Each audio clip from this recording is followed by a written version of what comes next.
Je vous salue tous au nom de notre Seigneur Jésus-Christ. Je me présente d'abord. Je suis Maman Mati Kissina Kalufando de l'église La Foi agissante ici à Diblin.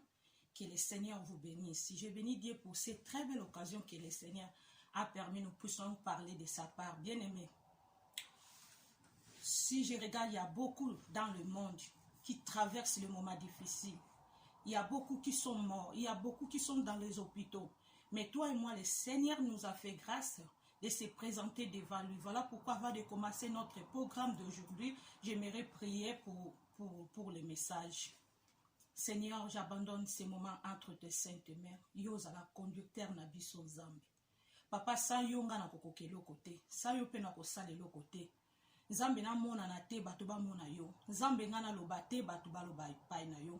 Bibelobi otinda ki liloba pe lilobe bikisaki nzambe. Tika lilobe ke bimana pokwa na lelo Seigneur.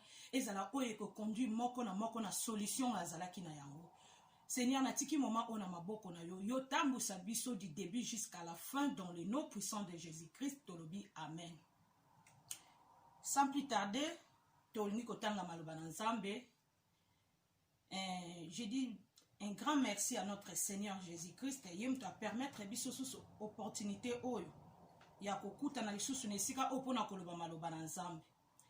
Toza na deuxième partie na biso ya vivre pour le Seigneur. Première partie na biso ezala ki vivre pour le Seigneur. Ezala ki na Philippiens chapitre 1er verset 21. Tozongeli na verset na biso na totanga ki liboso. Ezala na Philippiens 1er 21. Chapitre 1 verset 21. Awa bisika Paul abandai kolobela biso, pardon, Philippiens 1 21. Car Christ est ma vie et la mort m'était gain. Awa Paul abandai kotalisa biso tolobela ki na vivre pour le Seigneur. Paul abandai atalisa ki biso vie na ye ezalaki nzambe. A comprenaki ke na vie oyo toza nango na kati na mokili oyo eza malamu tokoki kozwa nyonso. Nde tolobela ki na première partie na biso. Toyoki ko comprendre ke nyonso na mokili ekeleka. Eza na eloko moko te oyo eketikala libela na kati na mokili oyo. Eza na eloko moko te oyo tokoki kopesa l'importance. Tolobi tokoki koyeba mutu. Tolobela ki tokoki koyeba mutu. Mais la kisite ke tozo vivre. Ne na koki pe koyamba mutu. Et la kisite pe teke. Et la kisite teke oyebi mutu wana. Et deuxièmement, toki kolobela lisusu na Paul. Aloba ki ma vie c'est Christ. Et kufa eza gain pona ngai. C'est vrai. Parce que tant yo saleli nzambo pesi yesu ozo vivre pona ye. Tant yo kufi. Bénéfice exact ok kozwa vie éternelle. Voilà pourquoi Paul a compris qu'à l'obi ma vie c'est Christ. Pourquoi? Parce qu'à bande ko vivre pour le Seigneur. Wana ezaki na parti na biso liboso. Alors eza malamu mingi ya koloba na mutu a vivre pour na Yesu mais eza isusu koleka malamu soki ya kolakise ndenge nini esengeli na ye ko vivre pour na Yesu. Yango lelo tozolobela comment vivre pour le Seigneur. Totangi na mukanda na Philippiens chapitre 3 verset 4 à 8. Philippiens 3, 4 à 8. Je lis au nom du Seigneur Jésus. Moi aussi, cependant, j'aurais sujet de mettre ma confiance à la chair. Si quelqu'un autre croit pouvoir se confier à la chair, je le puis bien davantage. Moi, circoncis le 8e jour de la race d'Israël, de la tribu de Benjamin, hébreu, né d'hébreu, quant à la loi, pharisien, quant aux zèles, persécuteurs de l'Église, irréprochables à l'égard de la justice de la loi. Mais ces choses qui étaient pour moi de gain, je les ai regardées comme une perte à cause de Christ.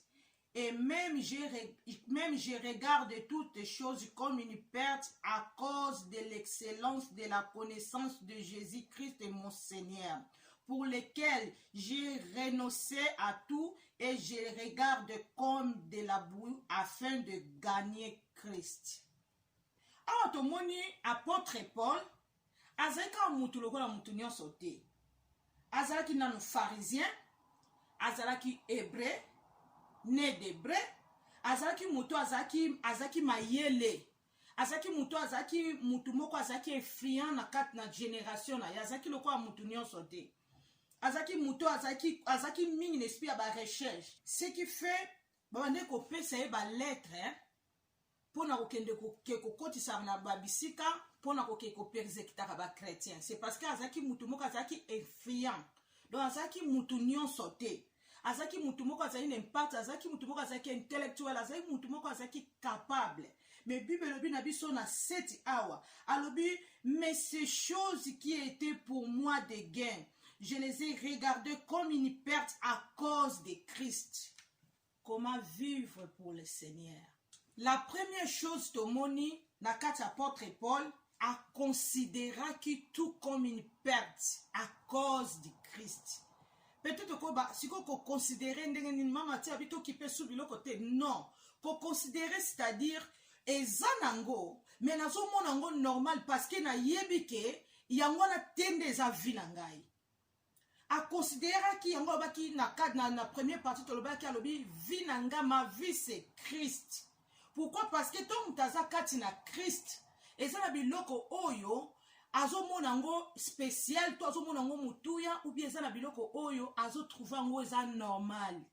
Par exemple na koloba to liaka, c'est parce que c'est normal nzoto eseng les photos nourrir yango na kolia.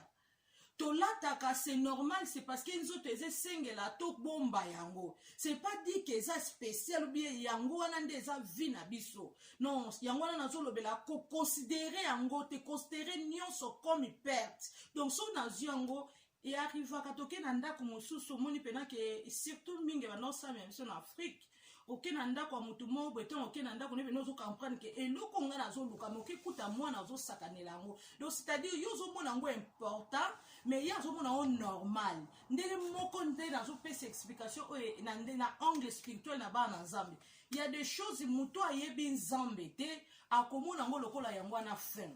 Mais yo o yebi Nzambe ozo trouver ngo eza normal et on va bi considérer tout comme une perte pour na Yesu.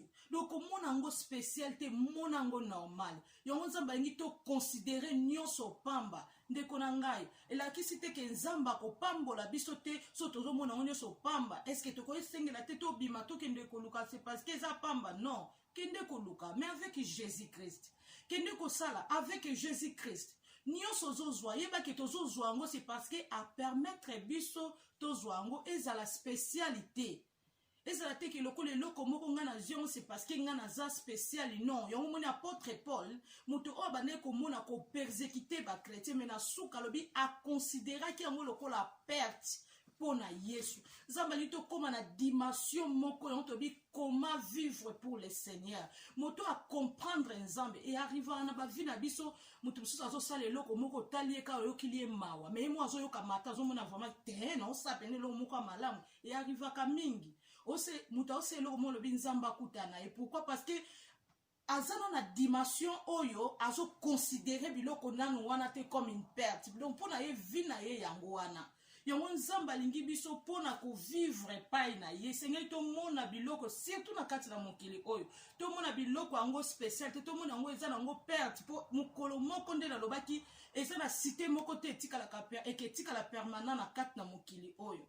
Biloko ngo soto zozwango c'est parce que a permettre biso tozwango eza normal na ba na Nzambe kozwa mais yango tende eza mutuya mingi na ba vie na biso. Yango na te eza première chose auto ko se concentrer na yango liboso na présence na Nzambe. Yango porte Paul alobi première chose ezala ki na ye nini a considérer ki nyonso a considérer ki yango pamba po na Nzambe.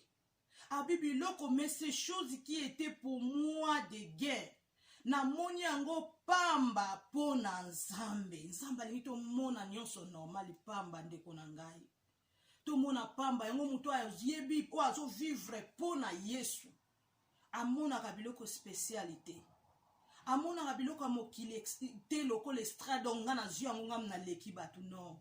Muto a comprendre nazo considérer nyonso pamba a vivre na humilité. Parce que yebi ke soki nazui pour papa pesingai. Soki nazangi papa azwa lokumu. Soki nazui te papa akumama.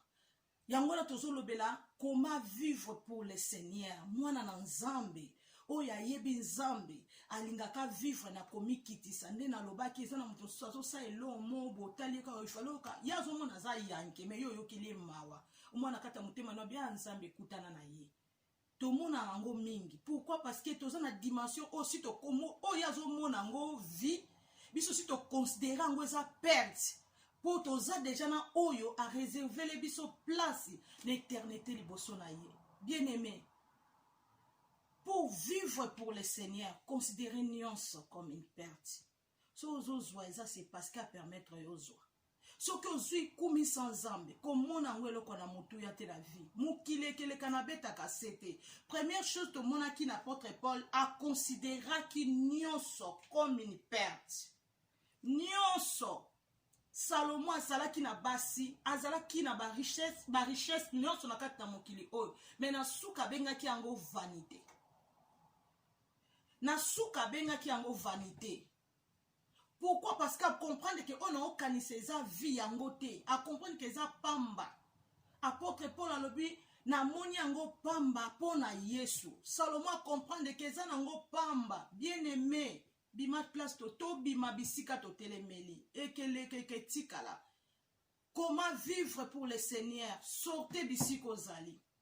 Bima bisiko telemeli yango ndozo mona peut-être vie non vie ezaka kati na Yesu libanda na Yesu vie ezate vie eza bisika otozo kanisa te vie ezali vie eza kati na Yesu yango nzamba lingi to considérer mokili na biloko nango lokola perte eza c'est parce qu'il faut ezala tozui c'est parce qu'il faut tozwa tozangi to yeleleli nzambe na biso. Deuxième point na biso tolobeli eza connaître Christ.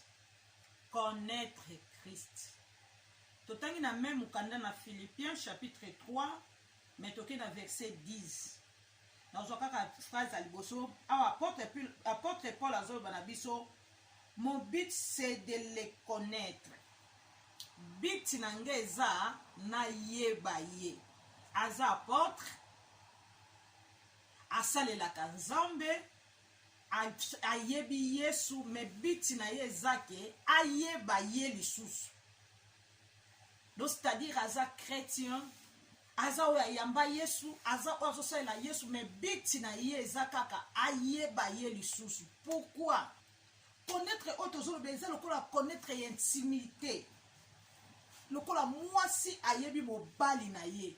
To mobali ayebi mwasi na ye doko connaître na dimension moko intimité moko oyo batuka ba yebela nzambe te. Ce qui fa yebiye malingi ko connaître linga kota na muzindo penza a bakisa intimité na ye na Yesu. Yango nezaki biti na ye. Pourquoi tango yo yebi mutu opesa ye pe valeur mususu. Okokuta na mukonzi mo munene. Aye pembe na yo lokolo yebi ete aye ko senga yo mbongo au ya ko solution o ayebi otana musika loba asola na mutu munene boy mais yo yebi ete autuna adresse opesa ka isa kote aussi aleki.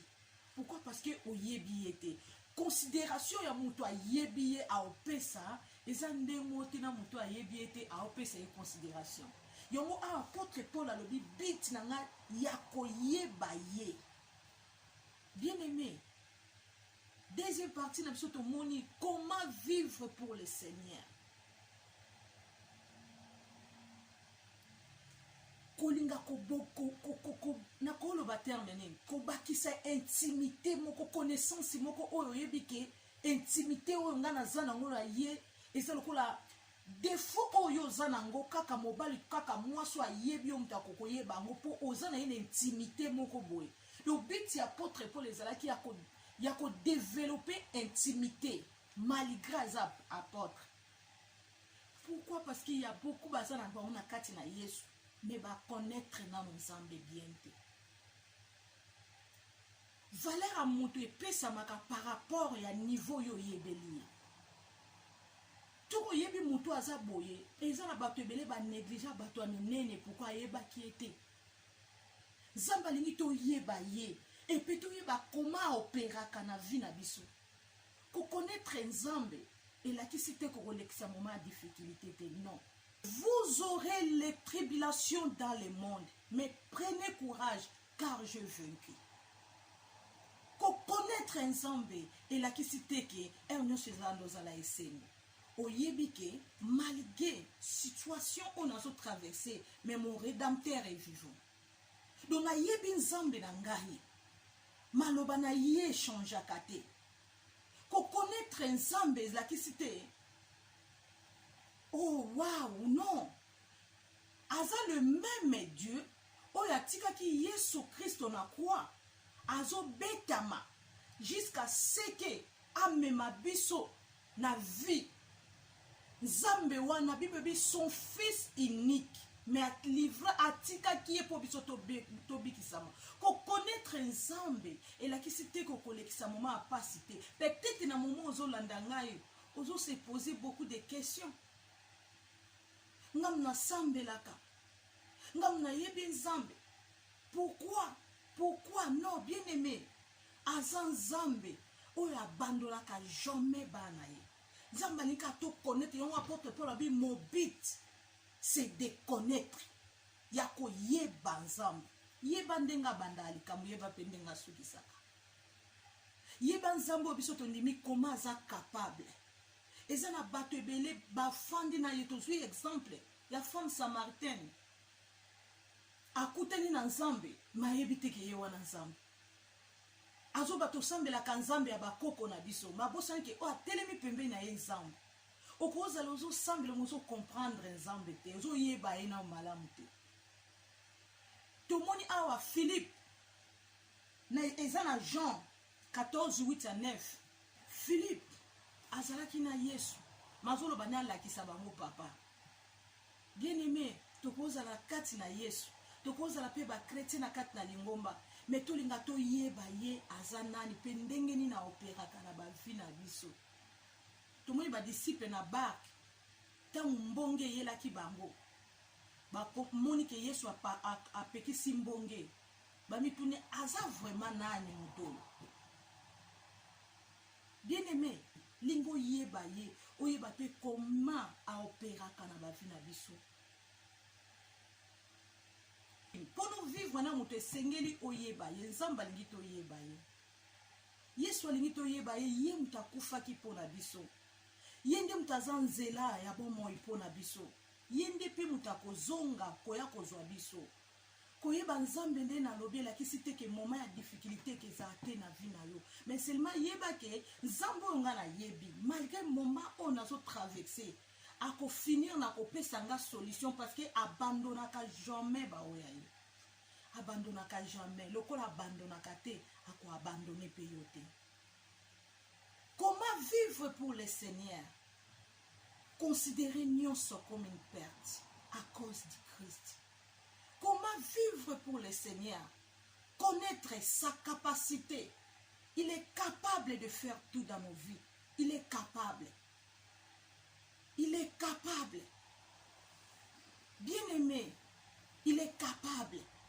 Na cause à moment où on a traversé, le kolanga na yebi nzambe wana nga na ndimela. Le kolanga na yebi moment oyo na yebi ki akotika ngai te place akolela banda ko yemba. Banda ko adorer ye. Soki mo pepe mabe na kotala seo. Na kosimba kaka kombo na yo Yesu. Na elikia nangai na kozwa elonga. Na kombo na Kristo mokonzi. Pona ni po yebi ye. Ata mo pepe mabe ye. Lokola yo yebi nzambe. Oyebi capacité ni nazanango. O simba ye. Oko simba ye bien aimé. Comment vivre pour le Seigneur? Simba ye yeba nanyo yo lindimela. Yeba nanyo yo yambana motema na yo. Yeba nanyo yo pese la vie na yo. Aza mutute. Yewana mutazo ya kozwa biso. Bien aimé, ko bossa na te. Tozo vivre dernier jour. Ya histoire à mokili. Toza na suka. Toza na suka ya nyonso. Jésus-Christ revient bientôt. Alingi to vivre pour naïe. Comment vivre pour le Seigneur? Alingi considérer oyo monaki moto ya na misu na yo. Oyo pese la concentration, pese la nzambe mkongo biye zela na nazo luka nanu eloko oyo. Nzambe so na zunde na ozongela ko sambela. So na zunde na oluka nzambe. nazana na makamo ko sambela pour le moment ezela nano. Non, Bible bi considérer nyonso comme une perte à cause du Christ. Sans Nzambe liboso na yo.